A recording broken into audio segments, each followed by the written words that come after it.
Kathy Mancini, the Senior Product Engineer from Computer Fulfillment, Barbara Nelson, from the Chief Business Officer from CDS Global, and Tony Pytlak, who is the President and COO of Strategic Fulfillment Group. Thank you all for joining us today.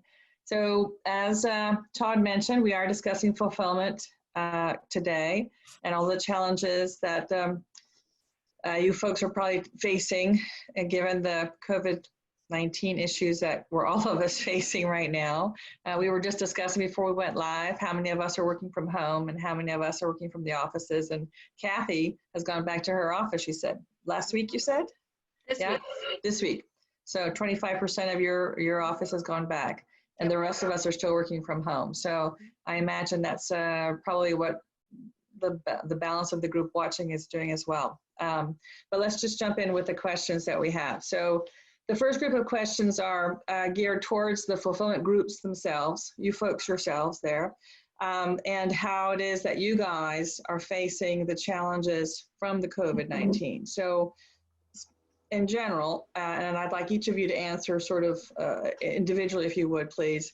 How is the COVID-19 situation impacting your business? And how much of your staff is working from home, for example? When do you anticipate them returning to the facility?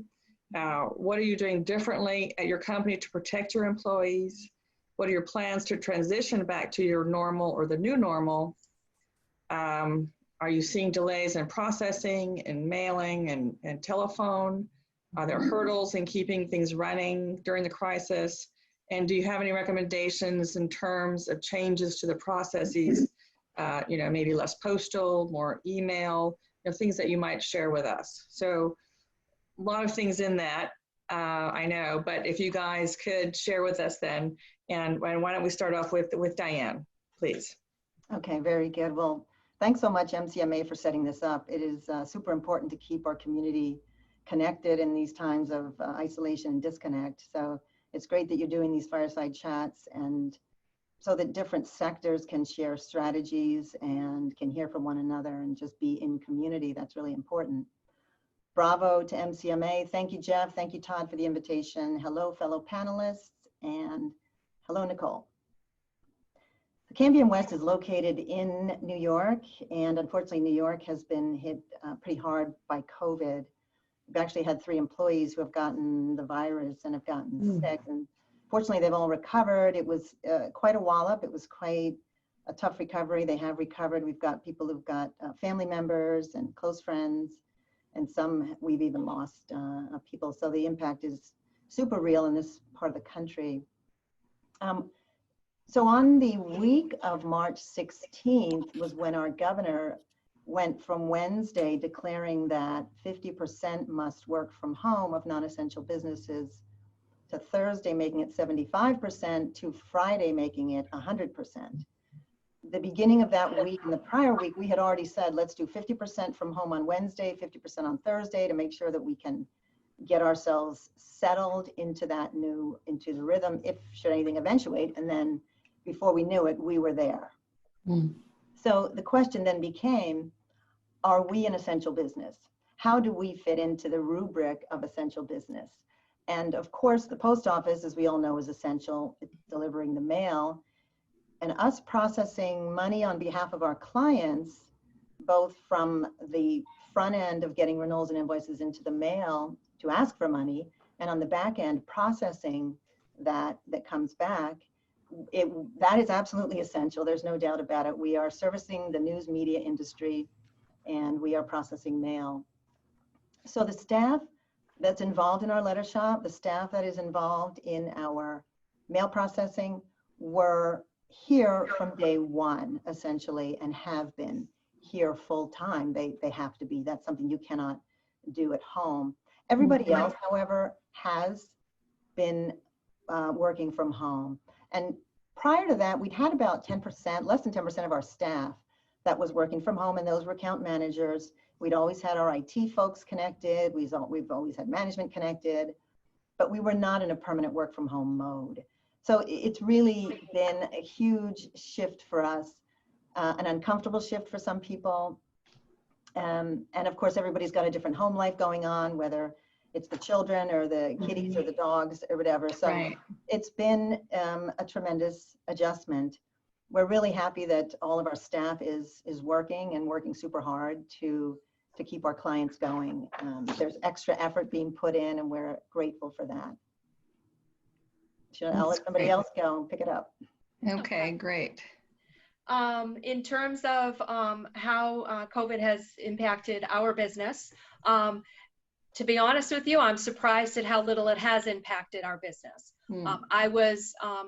We were fortunate, and we had about a couple of weeks before, we saw the writing on the wall that we were probably going to be closing down, and as we're not an essential business, we don't have print or letter shop in our offices. So, so we have a business continuity plan, and I pulled that guy out, and we got everybody up and running remotely before we actually got the mandate to stay at home. Everybody came in the office until it was shut down, but everybody had already gotten set up and were able to log in from home. And a lot of Google Meet calls going through and saying, okay, push this button, similar to what we just did with the Zoom.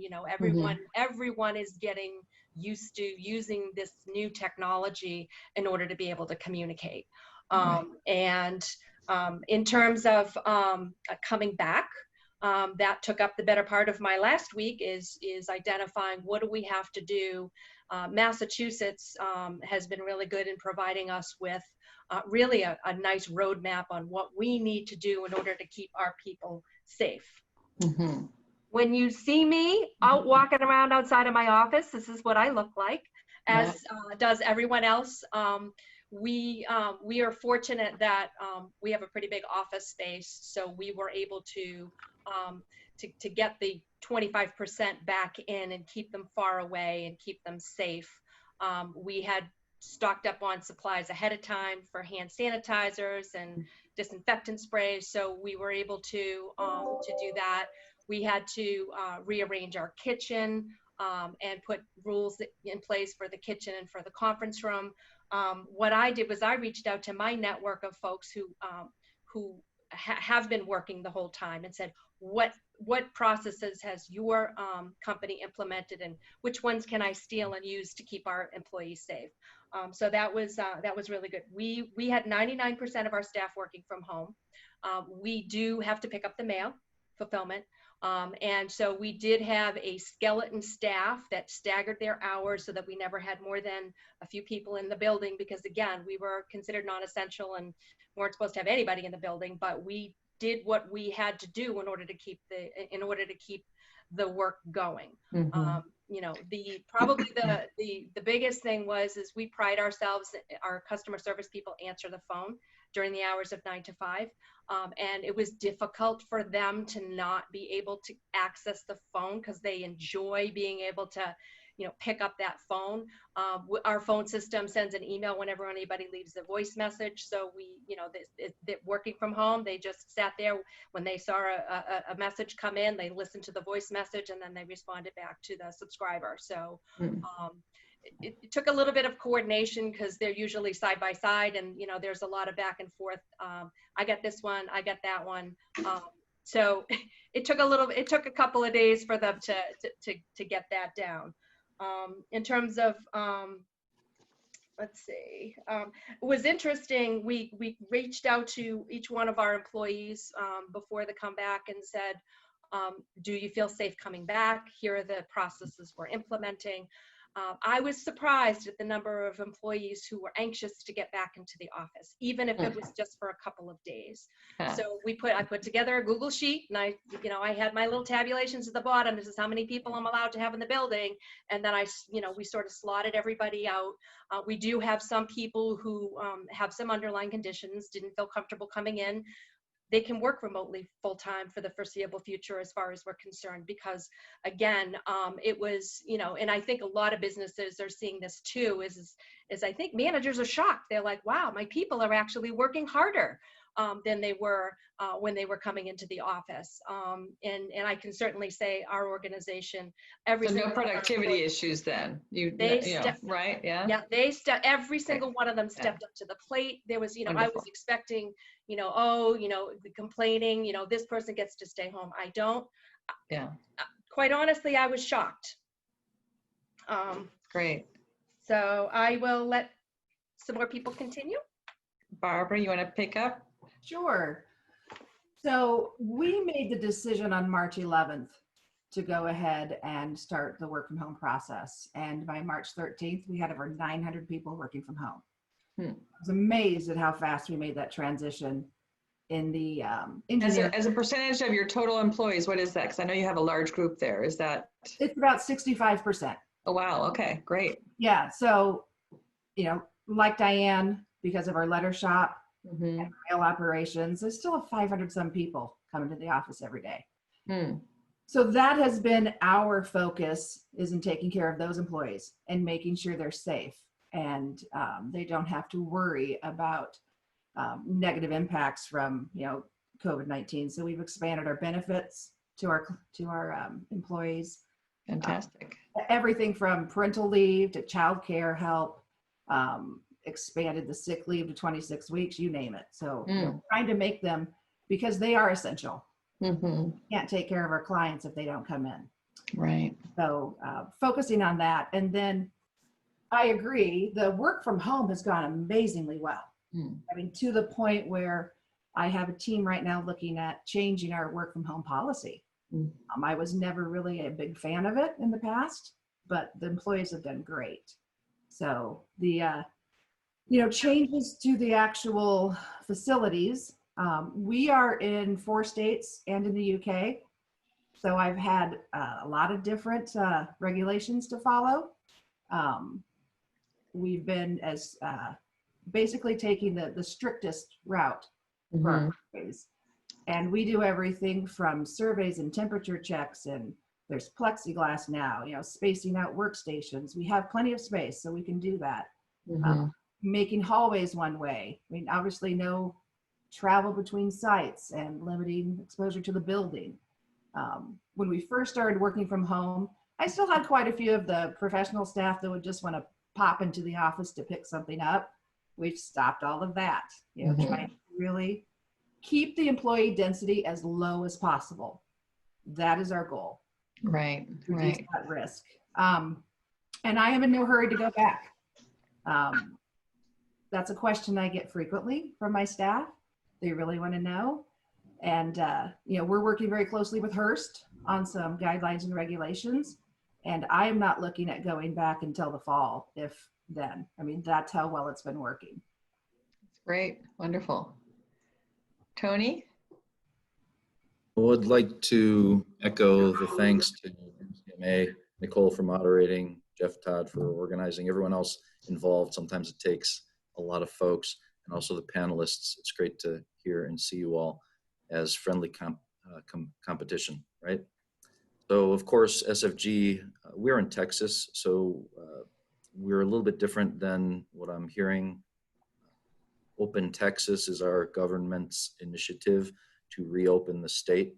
We're in phase 2 right now, which is basically 50% of non-essential businesses are getting back to work, so to speak, and office population. I would say right now we're in our own phase 2, but let me go back in time a little bit. So of course, we've learned how to quickly implement all the recommendations from the CDC and local health officials to continue the operations of our business. We do perform a lot of essential services for our partners. We call our clients partners, so you'll hear me use that interchangeably sometimes. We have not only mail processing and payment processing here, letter shop, some phones are here, some phone customer services at home, email customer service, regular customer service, a little bit of a print operation as well for invoices and renewals to keep our partners' businesses going. We also have a majority of our facility that services the e-commerce, retail, continuity businesses out there. So we have a large set of folks that are doing warehouse, pick, pack, ship, and those types of operations, which require on-site presence in order to do that. I would say at our peak, we had about a third of our team members working from home most or all days. We were very quick, I would say, to implement the necessary equipment for enabling that third of our staff and giving them the option to work from home. Not everybody took us up on it. And then our next phase was basically encouraging those folks who weren't working from home to work from home as we ramped up our disinfecting routines, all that great stuff. It's amazing when you really think about it, how many common spaces there are. I mean, you really have to think about it, right? Not only door handles and light switches, but vending machine buttons. I mean, just things you normally don't think about that a lot of people touch on a daily basis. So we're constantly in that mode. So right now, like Trust I mentioned, me, I think about that all the time now. So isn't that the truth? Yes. Yeah, I'm extra sensitive now to anything I touch. Hmm. So about the other 2/3 of our folks, what we've had to do is, we've spread people out as much as possible. We have implemented staggered shifts for those teams that have to be on site. So it pretty much looks like a bell curve, and the top of the bell is where you've got a lot of folks in, still spaced out, but very few hours where we have everybody here. That's what we're trying to do for those folks that have to come into the office. We do anticipate, we've been phasing folks back into the office now. We're about 2 days a week inside the office. We think that the rest of the folks will be phased back in by mid to late June and be fully operational on site. So that's our current goal. I wanted to share something really quick, if you don't mind, and I'll just keep this screen up while I talk a little bit. Can everyone see that LinkedIn post?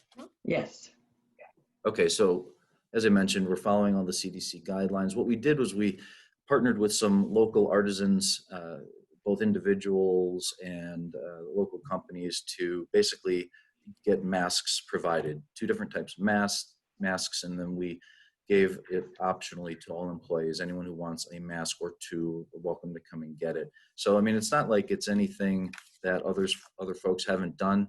It's just fun to show that we had so many different initiatives running within the building that were all geared toward employee health and keeping the morale up. Because you know what?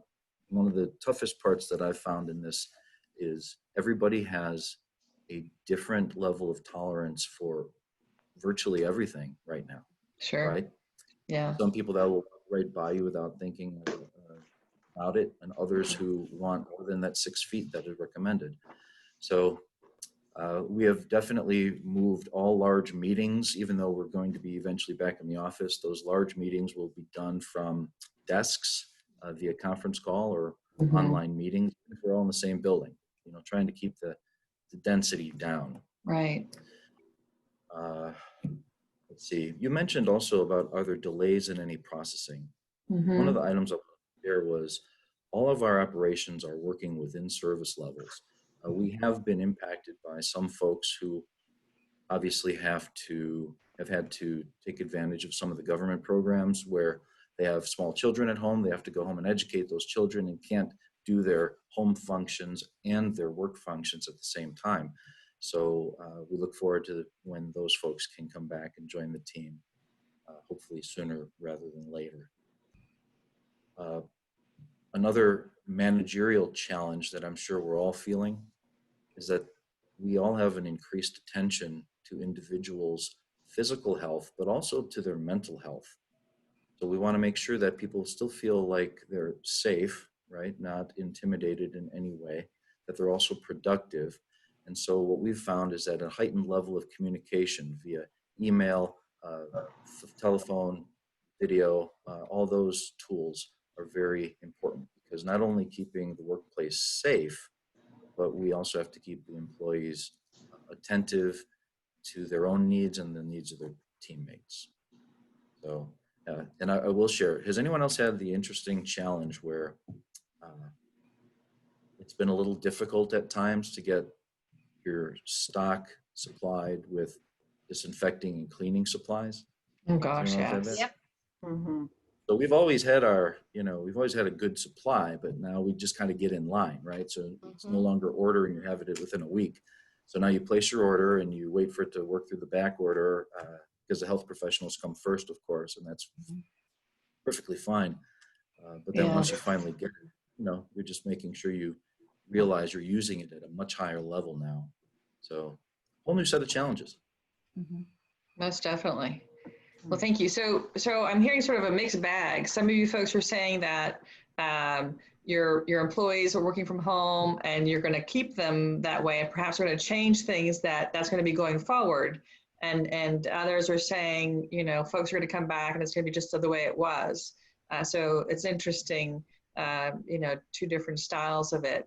From here in the New York area, I'm hearing most of the people that I know, their companies are saying, it's working so well working from home, we're going to save a ton of money on real estate and we're going to keep it that way. So, we're going to change the lease structure and, half of you all are going to stay home. So that's very interesting. So thank you. And again, you guys, if you have any questions, please, chat and do all the things that you do to let us know what your questions are. Nicole, if yes. I could jump back in. Certainly. So with New York State, we're fortunate here in that we own the property, so that's good. We don't have to worry about leases. But the New York pause order had 7 components to it as far as metrics of regions of the state that were when you're allowed to open. Right. When hospitalizations went down, when the number of beds in the hospitals were available, do you have sufficient contact tracing and all those other rubrics. The Mid-Hudson region that we're in, we've just reached our 7 out of 7. Oh, nice. Tuesday, day after Memorial Day, so Tuesday of this week. But that's for the phase 1 group of which we are not a part.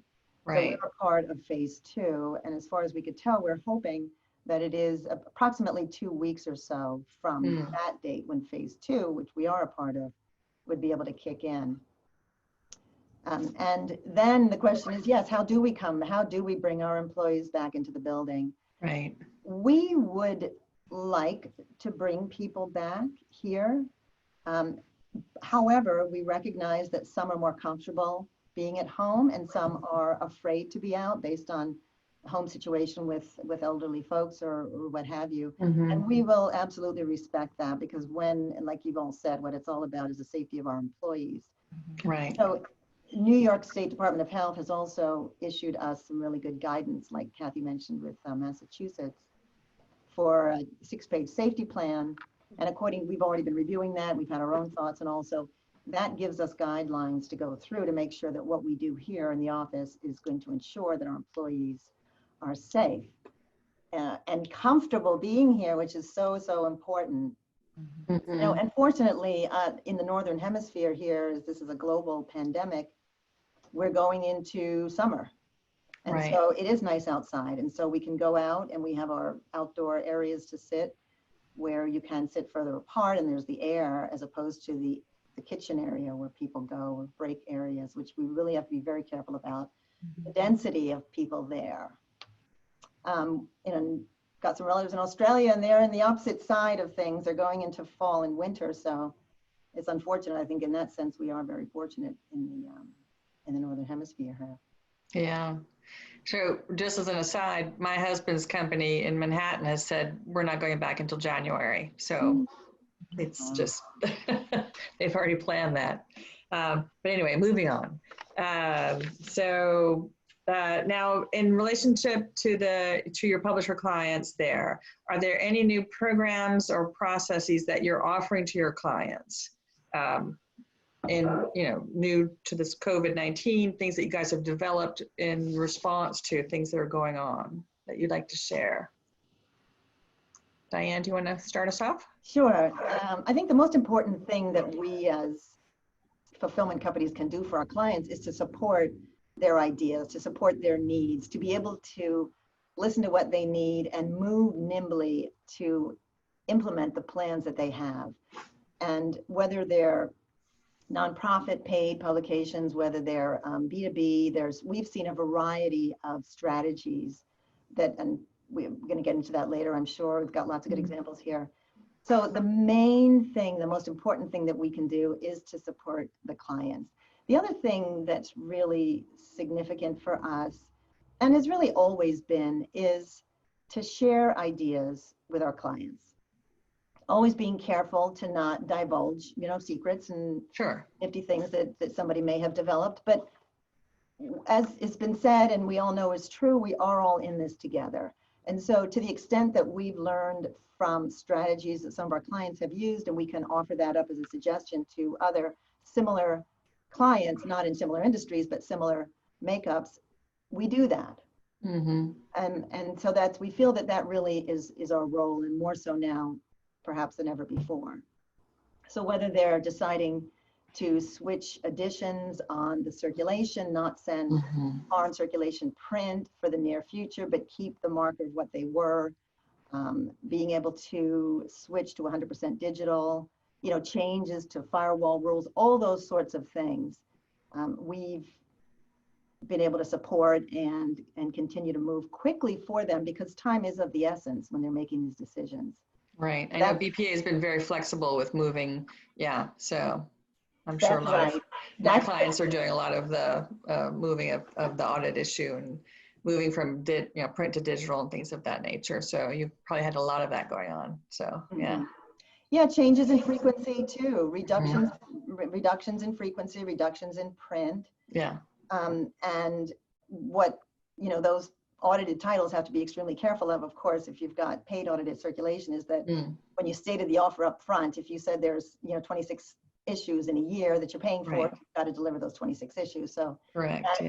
In that case, you're talking about an extension of expire dates to compensate, as opposed to controlled circulation, or when you state it more vaguely, or just say it's a 1-year subscription, then you can make those changes and not have to worry about that. So those are important factors to take into account. But really, it's really a question of support, of just support and just being able to move quickly and offer up suggestions.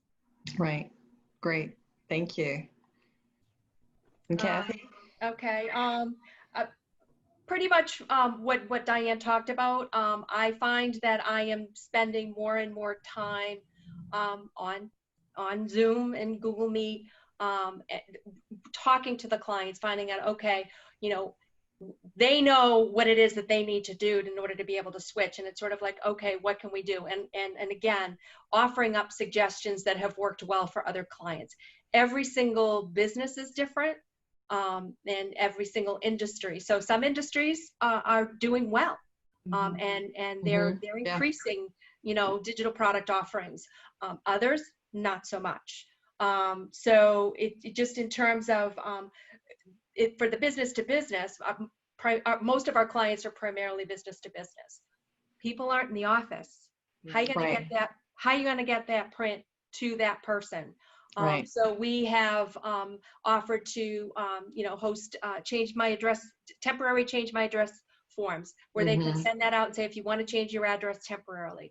We've recommended for those that do digital edition alert that they don't include print subscribers with an email address, that we encourage them to do that. If it's an audited publication, we have them do that separately.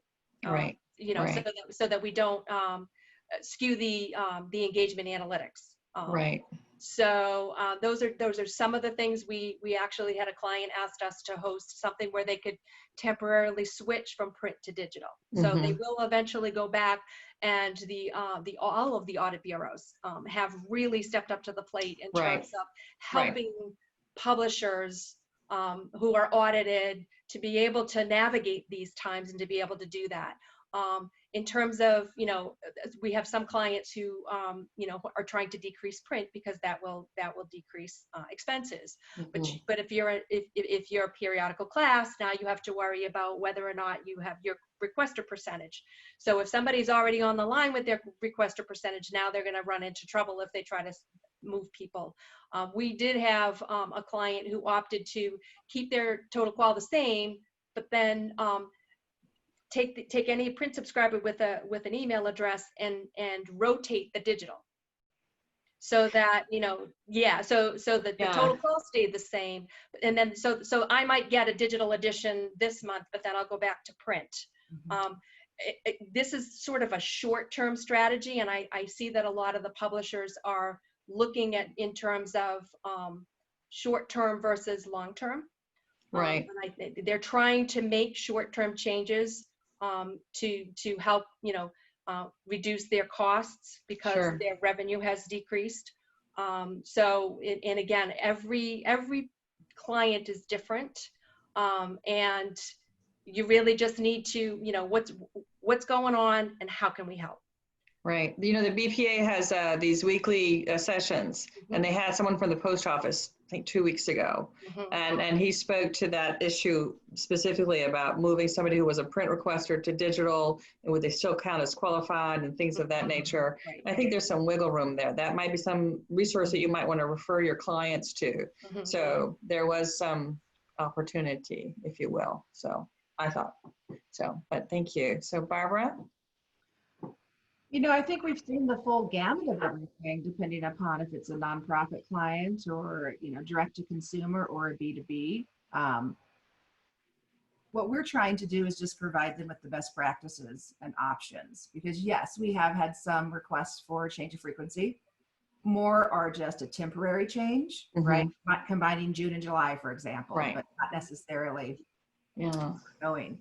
So there are different ways you can do that and how that works with all the different audit bureaus and everything we're trying to help them with. But the other is, like you said, Diane, reacting quickly. We've had a lot of publishers that have changed their messaging to the subscriber, and being able to change online and print offers. And then, it's been interesting because depending upon what type of publication it is, we have witnessed great growth in circulation. And the product business, for example, has just been doing so well. You're at home, so the exercise equipment and the children's titles, you're home with your kids. So children's products have been going very well too. So, we've been prepared and ready for our clients just in case something happens with the Postal Service. We had quite a bit of international mail delivery disruption. I'll bet, yes. Helping them with, but otherwise, trying to track trends from kind of March 16th is my line in the sand of before and after. Our customer service numbers are up. Email has been just unbelievably high. They're still engaging and still, engaging with the brand itself.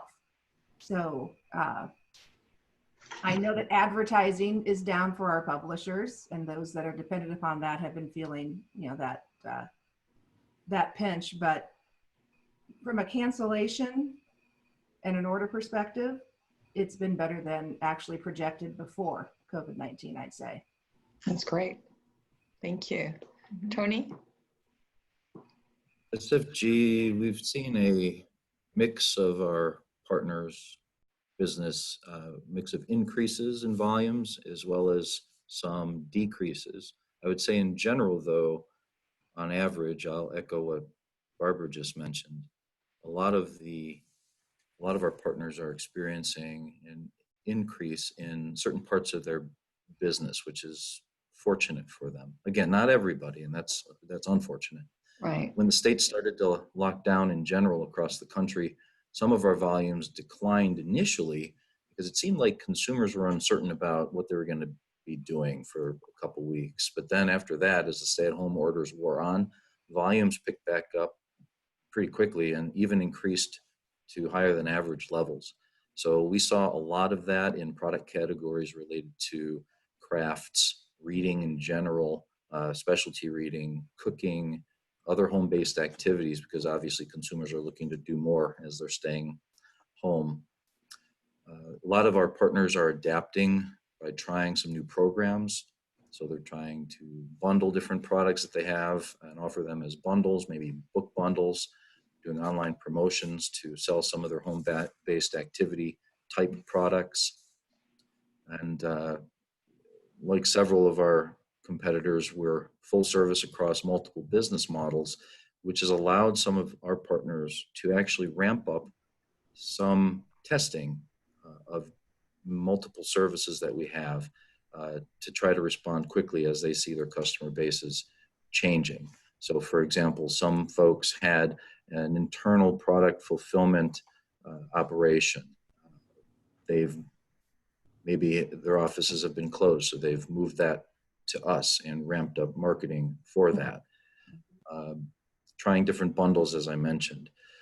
So testing different services also that might help affect their cost structure over time. For example, customer service for us has increased dramatically on the phones and email as well, like Barbara mentioned, Right. for clients. So some of our partners are trying to move more towards, let's get an IVR in place. We've never had it before, let's put that in place because that's an automated cost saver right there. SFG, we are trying to also encourage folks to keep their files, their addresses clean with traditional addresses, because once you ramp your more traditional marketing back up, you want to be ready with clean addresses. So our NCOA services. I just have to share this, kind of fun. So this is just an assortment of things that we brought from the back warehouse of just different fun things that people are trying with home-based activities, kits, book shipments, various types of consumer products. And so just trying more and more, we're seeing some creative juices really flow in our partner base. So a couple tips that we've seen work that aren't necessarily proprietary at all, but make sense in a test environment especially. So publishers are really good at repurposing content. We've always done that, even from my days on the publishing side of the business. It's a very cost-effective way of taking previous content, repackaging it into different ways. So we're seeing some repurposing of existing content into new product offerings. It shortens the development cycle and offers value to the customer, especially if you can do it digitally. I mentioned creating bundled packages, whether it's physical packages or digital packages.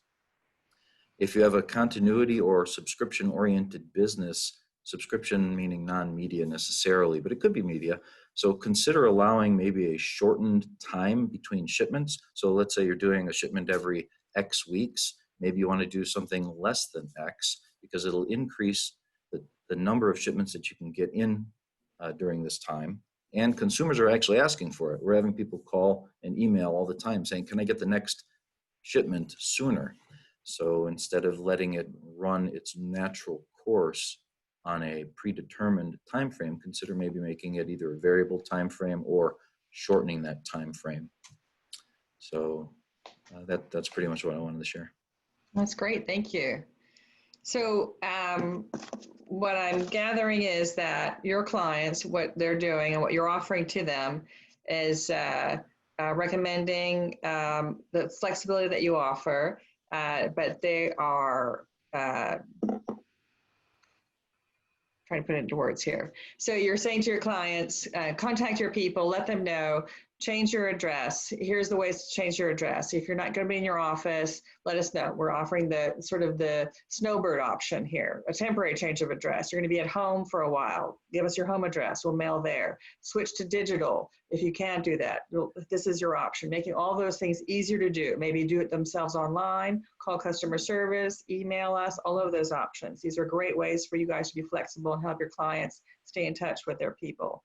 And then we hear also that the audit bureaus are being very flexible with that about things, moving their audit issue, combining issues, holding international copies for a while because certain countries weren't even accepting mail for a while, and so you couldn't even send those people their issues at all. Barbara, you were talking about international mail being an issue. You guys were trying to assist with that. So all of those things, but you guys being very flexible on those points and trying to help your clients reach their goals and keeping their subscriber base happy there. So those are all great things. Thank you. So then in the terms of what publishers are doing, Oh, I know. I have a question, please. What percentage of your files did change their address? Do you know? Do you have any sense of, since this happened in March to the now, do you have any idea of what update overall your files change of address happened? Did people change their addresses from work to home or home to work or some other thing? I do know that we did have some. I don't have any quantifiable numbers. I was busy trying to get us back in the building. Sure, yeah, of course. Yeah, I think with us, it was a relatively small percentage. We had publishers reaching out mostly by email, and of course, not all the file has an email on file. Right, So right. that's where some of the B2B publishers went to a strategy of going. We had one who adopted 100% digital very early on. Yeah. The regional title covering the particular area business title. Right, right. So yeah, I think that there were certainly some, I mean, some B2B publishers expressed concern about losing company information when somebody switches to a home address. Yeah, but you're Yeah. able to hold two addresses though on the file, are you Right, not? right. Yeah. So it's not lost. It's not lost. It's just that Correct. it's temporarily showing as a home address. As the active address, sure. Yeah, and it will be switched back when that individual, as opposed to en masse at a particular time. I think most publishers, I think most publishers are leaving it up to the individual to decide when they want to switch back. Perhaps they want to leave it at their home address. Yeah, and to that point, I've also heard publishers talking about wanting more information on their subscriber base so that they can reach them wherever, whenever kind of thing. You know, should something else happen, you know, we will email you and let you know that print's not available. We're going to send you the digital edition, but we'll only email you that if this happens kind of thing. So we won't just, you know, slam you or something like that. So.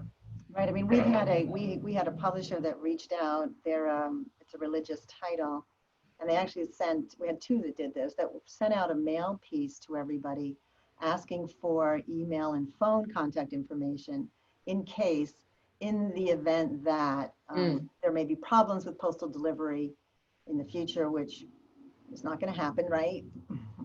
So right. Yeah, they wanted to proactively go out and ask for that additional contact information instead of appending it from a third party. They just wanted to go directly to the individuals and ask for that. And so What kind of response did they get?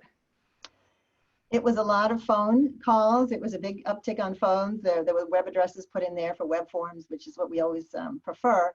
Right. Self-service. Yeah. But it was. Was it phenomenal? Can we say phenomenal, or was it average? It was a decent response. Okay, so it wasn't miraculous, since you said it was a religious publication, right? So not miraculous. Okay, just decent. No walking on water going on there. All right, fair enough. Fair enough. Okay, thank you. So then let's talk about what publishers are doing. So how many of your clients are moving from print to digital? Are they pushing more? We were talking about that a little bit. Can you quantify that for us? Are you seeing more of that? And have clients launched new digital products because of this, or have they already been working on that? So Diane, do you want to start us off? Sure. I think the push to digital has always been in our clients' vision, and those that are more in the digital space with a digital first mentality are obviously better off positioned for a situation like this. So we have had some regional publications switch to 100% digital, like I mentioned earlier, way early on. So the frequency did not change in that case. Then we have the case of another regional publication that they canceled 3 print issues, they switched 2 of them to digital. So they embraced a mix of that. And then as well as the foreign circulation switching to digital, which really makes a lot of sense. For foreign, definitely, yeah. We've had clients that have actually opened up access on their sites as well. So those that had been gated, not a lot. I mean, the main thing is people are now reading online more. The online's always been there. So again, those publishers that were already but this a little bit ahead of the game. B2B space, though, is it not, Diane? I'm sorry? Is this more in the B2B space, or are you talking consumer as well? No, consumer as well. Really? One of our consumer literary magazines has opened up their site that was gated, opened up for this period of time as a way to offer up the stories that connect people, because that's really what they've always been about. But when they said that, they have a donate button right there. Mm, So donate to the mission, but we're going to Sure. open up the content. right. And that client has also opted to go with stopping all print renewal notices and all print invoices. And we were a little bit, are you sure? Yeah. But what they did and what we've done is there's always been e-renewals and e-invoices, so that's important. And Right. on all of they've changed the messaging to talk about the coronavirus situation and to talk about not putting checks in the mail and, Oh, put online. And in right. combination with that, they've also increased the number of wrap covers on the publication. So they had always had a before last issue Okay. and last issue wrap. Now they've got 4. So they've brought so the renewal series has been piggybacked on top of the print magazine. Yeah, are their And then- renewals holding up? They are. This is pretty recent, so we haven't had Okay. a lot yet of Okay. response. And then the I'm other highly thing, suspicious of wraps. I got to tell you, I really am. Not But a okay. I like the push to So- web though, the push to web opportunity there. And I then do too. also- And saying the COVID is the reason why is fabulous. That is brilliant. Oh my gosh. I got to start using that right away. Don't send me, I'm not going to send you a bill. Just send me money by internet. Oh my God. Brilliant. Faster So, service, absolutely. And then even the first invoice effort. So while on the site that is now, paywall is down, opportunity for new people to come and sample the content and read and stay together as a community, please donate. And then Yeah. also a trial offer opportunity to get a sample issue, an actual issue. And of course it's a bill me, so then, but that is serviced through the wrap and through the e-invoices. So they've got it covered. It's not like they're not asking for money from subscribers. It's just Right. trying to do it in a different way. Right. One of our other clients, which is a paid B2B industry title, and what they've done on their print renewals is they have only reduced it, so they're only sending to those without email Mm, or those that recent email bounced on. They're Okay. getting print, and that reduced the print going out into the post office greatly. So we are so in favor of that. We think it's a great strategy. As an ongoing thing, of course, push to web, we're all about that, right? Because Sure. the processing is so much cleaner and so much more quick. Thank you. Kathy? There's our clients are doing anything and everything under the sink. Moving the publication to digital only. We haven't had a lot of that. We've only had a few titles that have switched to digital only. Most of our clients have been diversifying over the years. Mhm. So they already have a pretty good digital base and print base. They have been trying to get people to subscribe more online. All the Mhm. online subscription forms require an email address in order to subscribe. Yeah. They're being careful to not email to those people too much to get them to opt out of getting renewals via email. Right. I think that this whole process has more people are a little bit more comfortable with doing things online, paying for things online than they were before. So that is actually helping the publishers. Now people are more likely to put that information on a web form than they were before. And then there's also, like I said before, rotating out some of the print subscribers that have an email address so that obviously they subscribe to print, they want it in print and they're getting it in digital. And I believe there was messaging that went along with that said, you're getting this digitally due to the current situation. We want to make sure that we get the information into your hands. You'll be getting print the next issue. So they were real careful about making sure that that they were taking care of their customer, making sure that the subscriber understood what was happening and why it was happening.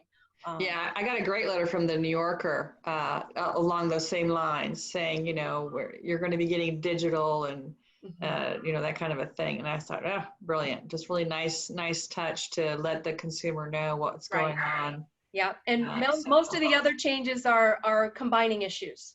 They don't want to drop issues. We have some that skipped, but the majority of them are trying to combine issues, and they're really looking towards the end of the year, and then they're going to reevaluate their strategy. They're really just trying to move as quickly as possible and sort of wait and see what's going to happen in the future.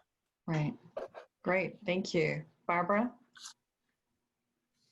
I agree with Diane that the push to go digital has been going on for quite some time. So I think that a lot of my larger publishers and special interest publishers are there, either through an all access model, for example, where print is still an option, but there are so many other online features in it.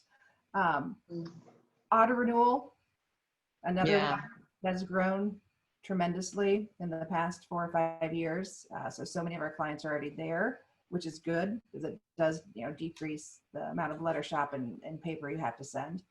It's going to be interesting to see if this will finally change our industry away from the bill me option. It's one of the few places you can not pay for something when you order it. It's been amazing to me. But yeah, we've witnessed some of the clients doing more videos, putting more things behind their paywall, opening up the paywall with the registration. So they're capturing visitors' email addresses for obviously later getting them to pay for the paywall, or increasing the meter. We've been doing a lot of that too. So instead of just 4 or 5 articles, you might get 10 or 12 a month, for example, and letting the visitors know that's what's happening, that they're allowing that for. Or some people are saying the COVID-19 articles, we're going to release those because of this, but the rest of the articles behind the paywall, and this is where you hit it. So which is, nicely done. Yeah. That as well. Some of the new programs that the publishers are putting out because of the push to digital, doing some digital rewards, the new reward programs where you can earn points and cash those in for digital products and all access. A lot of video, a lot of the content being moved behind a paywall type structure that is always with, sold as a package with something else. Right. So it's like the premium package kind of thing. Got it. You Right. got it. Yeah. So, get them tempted in with those free articles. And keep upgrading. Nice. Nicely done. Okay. Tony? I hear a lot of common themes. We have some partners that have decided to replace one or more of their printed issues with a digital issue or a digital offering. Sometimes even putting in additional content, right? Because sometimes consumers may not like the swap from physical to digital. So adding additional offerings within the digital helps smooth it over a little bit with consumers, it seems. Seeing some temporary reduction in frequency, which probably goes along with the digital concept there. One of the outstanding items that I saw, I was pleased by. In general, if you look year over year, go back a few years, we've seen publishing circulation typically decline year over year, anywhere from 1% to 5% overall. That's what we've seen. I know some publishers have not experienced that. Maybe they're doing way better or not as good with their circulation, but over the last 4 months, we've actually seen an overall average increase of about 1.5% in circulation, which is just telling me that more and more reading is being done. Now I'm very hopeful that the efforts that go on to retain the customers really do stick, and we have increasing retention as we come out of the pandemic. That would be fantastic. Yeah. We have seen some partners hold back on traditional direct mail campaigns because that's usually a lot of cash up front with a longer break even. Nicole, have you seen some of your clients do that? Right now, no, everybody's all in, but luckily my clients have been in all good space right now. All of their metrics are good. They haven't, the COVID did not hit them the wrong way. So well, that's a good thing. So for those that are not holding back and are actually still going out in the mail, we're seeing a better than average response rate, even in the top performing list. So that's fantastic. Yeah. Something else that might sneak up on you or your clients that I'd like to just bring up, and for those clients on the line, this might seem a little funny, but depending on what you're selling and what type of materials you're using. We have seen some downstream or upstream rather supply chain disruptions. So if you're having something manufactured, maybe it's a premium and maybe normally you get it overseas, for example. We've known some, so we've seen the projections be, you know, at this level, right? And so you bought this already, but then all of a sudden you've done a marketing campaign and it comes in at this level, and this delta here, you can't get the premiums in time because your supply chain's been disrupted. So I would encourage everyone to take a good look at your inventory, even down to the paper and components of your invoices and renewals, because if you've experienced any kind of increases, you want to just make sure you have enough stock on hand for whether it's paper components, envelopes, but more importantly, some of the more physical goods that are being shipped out.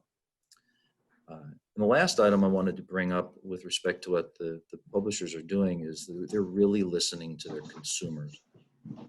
One, I can't tell you how many conversations I've had in the hallways or the break rooms around SFG where our customer service team has basically said, you know, Tony, what I find really rewarding, I'm paraphrasing, of course, but in summary, what they're saying is when people call us on the phone, they're really happy to have a human answer the phone.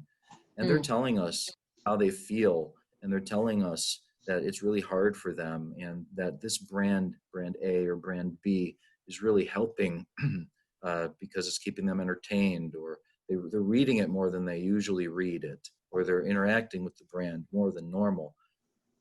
But what's really important is the human touch that we're answering the phone, right? Not a lot of consumer goods companies have as much of an access to a customer service representative as the media space.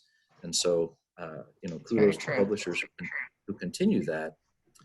So I would encourage those media companies out there to, you know, maybe pull some call recordings or look at some emails from your customers and see how they're feeling. And they might just, you know, ring a nice heart bell for us all. Very nice. That's a great thought. Yeah, it's very true. I personally have had some customer service issues with a non-magazine company that when I called their 800 number, they said, you know, due to the COVID-19, we've decided no longer to monitor our 800 number and, you know, try emailing us, which was also a non-starter. So, you know, yay, good service. So, all right. So on the downside of publishing, because this has all been very positive news, have we seen any downside during this time? I know you guys mentioned some of your clients aren't doing as well as others.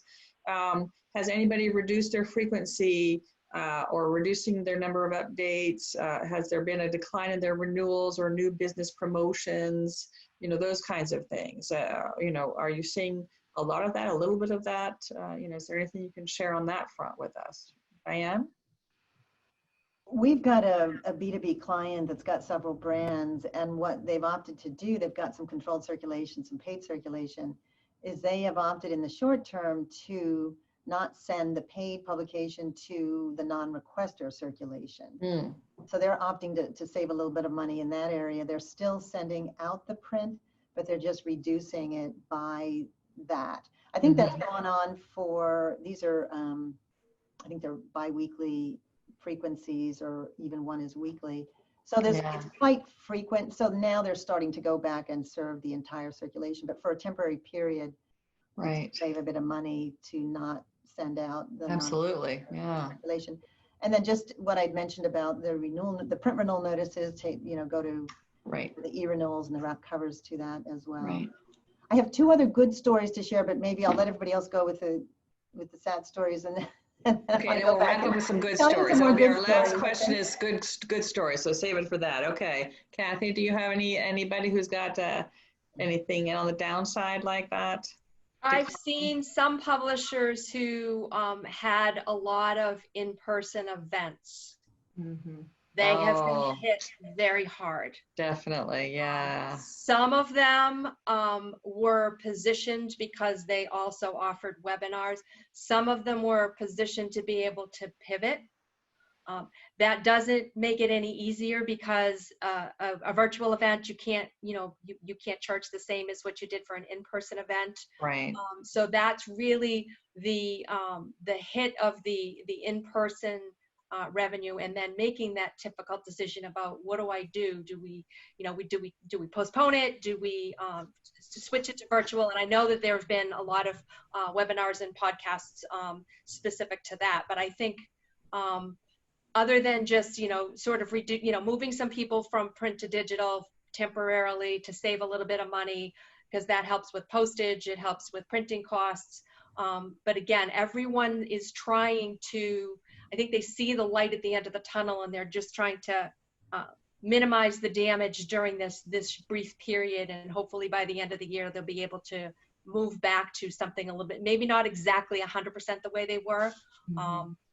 So that's pretty much what we're seeing. Okay, thank you. Just to interrupt, we just had a comment. S. Jacobs mentioned that the newsstand in airports is way down because nobody's traveling. It's very true.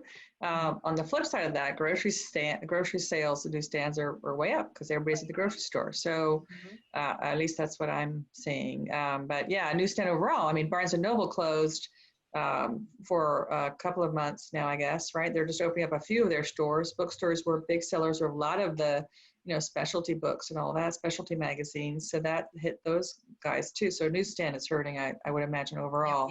I don't see the overall stats, so I can't tell you that number, but that's a downside. So thank you for sharing. Barbara?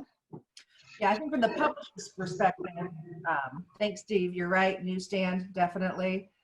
Events, we've had quite a few of our publishers have to cancel events, and that was really a good source of revenue for them, and with no telling when it will come back. And obviously advertising dollars have gone way down, Right. just like they did in 2008, so hopefully they can bounce back. But I am being cautiously optimistic from our side that I think we might be a lagging indicator. Our slow season is right now, just about 1st of June is when we start ramping up for the busy season for the holiday. And I'd like to see how that plays out. Will it be as busy? Will we have the same amount of volume? That is where I'm seeing people start to push back. Instead of mailing in May and June, we're going to wait till July or something like that. For this. Okay. So check back in a couple of months and we'll see what typical busy season looks like. Very good. Thank you. Tony? Some of the challenges that our media partners are experiencing, I think I would boil down to 3 primary items. Most of them we don't really get involved with, but we hear about them, right? So advertising sales, we've heard, are down in many categories. Newsstand, as Steve Jacobs and others have mentioned. And I would say that another one is the agency model. We've noticed a dramatic, we do get involved there because we process agency orders, but we've noticed a decline in agency orders in general. I don't know if anyone else is experiencing that. But when you combine those, there's obviously much more of a focus now on direct to publisher sources. So we are seeing people shift a lot more resources there for marketing if they're able to. So I agree with Barbara, though. There are so many moving parts.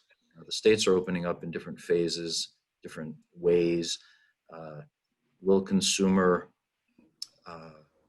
acquisition efforts continue to be strong? Will they taper off? Will retention increase, decrease? So there's a lot of interesting challenges.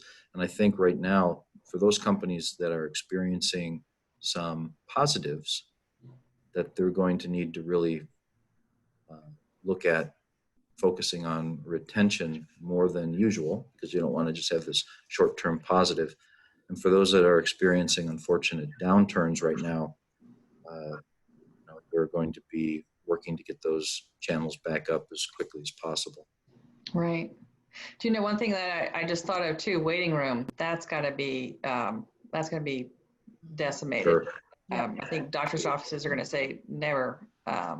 And nail salons, who knows when they're going to open and if they're going to say never as well, at least until this has passed for many, many years. So that's going to have to be rethought of. I know there was a push one time to have waiting room digitally, and maybe that's going to be the way to go. I don't know. But in any event, let's talk about happy news and then we'll wrap it up. That'll be our last question. So who's got great news to share with us? Diane? Yes, there's two stories I'd like to tell you about. One of them is a brand in the social innovation space, and they've always supplemented their content by a lot of webinars. They've got free webinars and they've got paid webinars. And they're offering more of the free flavors of webinars. How to be a chief kindness officer about compassionate leadership, which I think we've kind of all had to be working with throughout this pandemic. But what they've done is with the free webinars, they're now leveraging the sign up opportunity. So the sign up for the free, put in your information, the email address is checked against the file. Is that person on file or not? To offer up a trial, 90-day trial subscription. So you've now got them, they're interested in the webinar, you're bringing them into the brand itself. And then for those that are paid webinars, you're double checking again and then offering up a bill me option. So there's more, while you're trying to bring them in based on the content, and then how can you move them along the funnel in a very, easy and neat way. The other one is offering free meditation practice sessions. This is a Buddhist publication, and these are not meditations that are 10 minutes. I mean, these are hour-long sessions that are offered up, and there's many of them. They've done it from the beginning, from March, and then I don't know if it's weekly, bi-weekly, but throughout the period all the way up until now. So that individual that is giving the session, that is in front of the paywall, both of these are gated sites, and the one that is in front of the paywall, when you click on it, or before, underneath it, the explanation, there is also links to articles by that same person, as well as online courses. So you're being brought again into the content in a very easy way, and of course, time. Who doesn't want free meditation, right? We could all use that, I think. And then, but when you click on the article, the paywall is up and the meter does kick in. So again, it's an opportunity to try to get people drawn into the content that way. By the way, May is National Meditation Month. Okay. And I wanted to say that New York State, our governor, has partnered with Headspace.com. Some of you may know Headspace is an app for meditation. I think I've downloaded on my phone a long time ago, and it's a paid app. But there's headspace.com/NY, open not only to New Yorkers, everybody, so go for it. And there's a curated set of meditation recordings. This has nothing to do with Cambey and West. This is New York State. So, but I thought that was very, very neat. Headspace.com/NY. And they've got a series of different meditations for anxiety and sleep help and all those sorts of things. So. Very nice. Thank you. Kathy? I have two positive things that we're seeing. We are seeing that some brands, specifically in the education and the audio-visual spaces, are ramping up. They are, trying to assist those people that are educating from home and just getting people to be connected, because there is nothing like that face-to-face interaction. So that's something that has been a positive. There's been a lot of growth in that in those two brands. The other thing is we provide website tracking capability to our clients, and I just kind of went in and said, let's just look at the overall months from January to May, because it's almost the end of May now, just to take a look at what's going on in terms of. I was astounded. I was absolutely astounded. We're seeing so many more users coming to the site. Wow. And not only that, there are a lot of unknown users, which means this may be the first time new users to the site. So nice. There's a tremendous opportunity for the publishers. One of the things that we have in beta right now is the ability to, if somebody comes to the site and they're not a known user, we're going to put a little pop-up up there saying, hey, would you like to, subscribe to our newsletter? The one beta client that we have, we're seeing some very positive results there. So it's an opportunity to do that. The other thing that we're also seeing is a lot of our customers are leveraging the behavior on the website to try to get people who need to renew. So if I go to a website and they know who I am and I'm a prior, I haven't requalified for a while. Right. A couple hours later, I get a little email that says, hey, it's time to renew your subscription. We're trying to make it subtle. I can't stand going to the sites where it pops up within 5 seconds of when you're in the site. I usually move away from those sites. So we're trying to work with the timing to see what seems to be the right sweet spot in terms of the timing. We have another client who is using the content tagging in order to be able to go in and they'll just go ahead and they'll add somebody that's a known user. If they've looked at particular content, they'll add them to an email about that content, asking them if they want to subscribe. So they're trying to use the subscriber's behavior as a trigger to the next step of getting them to. That's a great way, actually. That works really well. Or it has for me anyway. So yeah. Yeah. So it's a wonderful opportunity. It doesn't seem to have slowed down from May. Again, check back in a couple of months and see if that levels off at all. It hasn't so far. Very nice. Thank you. Barbara? Yeah, we've witnessed that too, about a 50% increase to new unique visitors to wonderful content sites. I can't speak for all clients, but I can speak from the Hearst side. That's higher volume than we usually see around the busiest time of the year, November, December. So that's been amazing. But I will say one thing that, something good to come out of the crisis is it's forcing some publishers' hands to try new things. That, to kind of come to a realization that old-fashioned direct mail, print, not having it digital, not having those type of communications, it's not going to work for the long term necessarily. So we've seen an uptick in the data analytics tools that we provide, doing a lot more targeted promotion and based upon the individual and not grouping people into large anonymous buckets, for example. And so I think it could be a good catalyst for us, for the industry as a whole, to move forward. I agree. Knowledge is power. That's great. Yeah. Tony? As a quick lead into a couple examples of good, fun, positive examples. The focus on customer feelings right now by our partners is pretty strong because I think we're all feeling relatively similarly, right? But seeing how you can appeal to those who are staying at home. But one thing I feel we all have to remember is that there will be those who are going to stay home for a longer time for their own personal reasons, right? So even if the country is open within X number of months, there will be folks that will still stay home for their own personal or health reasons. I concur with a lot of what's said already. Trying new things has been huge, right? Everyone's being creative, trying new services that we offer. We have also been very quick to bring those services in response to someone trying to test something out. Being creative with the products and marketing efforts, especially if they're focused on keeping people entertained during these stay-at-home times. And so 3 quick examples without getting too specific.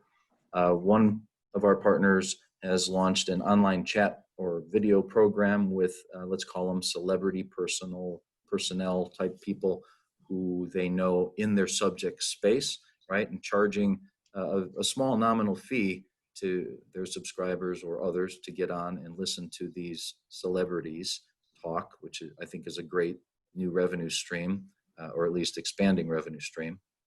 Another example is some folks, multiple companies are blending the online community building experience with physical good interaction. What I mean by that is, for example, I talked earlier about crafts. So let's say you have a group of folks who are knitting the same kind of Afghan well, what if there was a Facebook group that was focused on people sharing about different ways to do the Afghan or different uses for that, or building community at the same time, getting excitement around the craft that they're all participating in.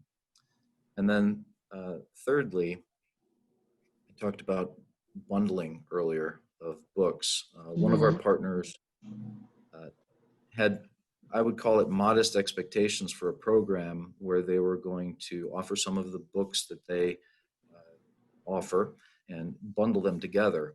And right now, I think it's doing much more than modest. There's over 1,000 orders already. I don't think they were expecting anything like that. More than $100,000 in revenue. Fantastic. Because they're focusing on something new. They're trying something new, and I think that is fantastic. Sounds like a home run if it's something they just tried and it's 100,000 unexpected revenue, right? That's great. Right, exactly. So it's exciting. Those are great examples.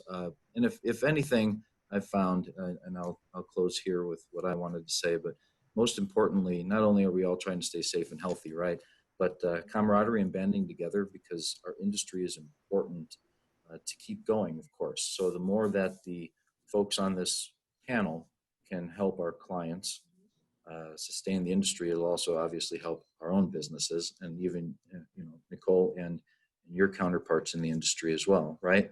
So let's just make sure we keep our spirits up, keep that line of communication with our clients going, because rising tide brings all boats up, right?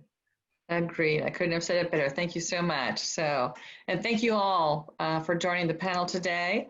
And Todd, I think you said we're at the end of our time, so we hit it right on the nose. Yes, we did. It was wonderful. And thanks to everybody who was involved. One quick technical question, and then we'll just call it a day. Someone asked, if wouldn't renewal notices be considered customer service and therefore exempt from opt-out? Oh, customer service. I'm sorry, renewal notices? Yeah, as long as you have a relationship with the magazine, you get renewal notices even if you've opted out. Yes. Perfect. Well, then I will call it a day. We are thrilled. Thank you to Nicole. Thank you to everyone on the panel. We have more Fireside Chats coming. Stay tuned for some announcements on the upcoming topics, but we'll be with you throughout the summer. Over the summer, we may we may transition a bit to every other week so folks can enjoy the weather and hopefully some time away, at least from their computers. But we're not going anywhere in the big picture, and the MCMA will be around. So thank you to everybody on Facebook. Thank you to everybody on Zoom, and have a great day. Thanks, everyone. Bye. Bye. Everybody, nice